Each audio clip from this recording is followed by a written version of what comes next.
Dari rekaman CCTV, terlihat pelaku mencuri kotak amal Masjid Makkah Al-Mukarramah di Perumnas Antang, Blok 10 Makassar.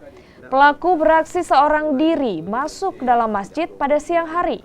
Tidak butuh waktu lama, pelaku berhasil membobol kotak amal masjid yang tergembok dan membawa kabur uang ratusan ribu rupiah.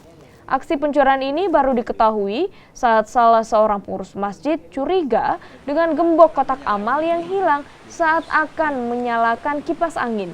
Aksi pencurian isi kotak amal sudah 2 kali terjadi di tahun ini. Pengurus masjid bahkan sudah mengganti material kotak amal dari kayu dengan besi dan memasang kamera CCTV. Namun pencurian isi kotak amal masih saja terjadi.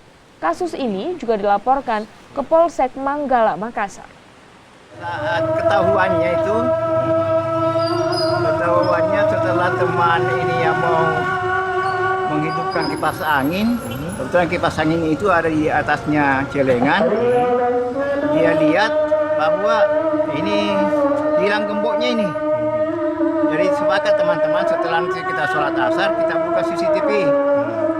Nah, jadi di situ ketahuannya.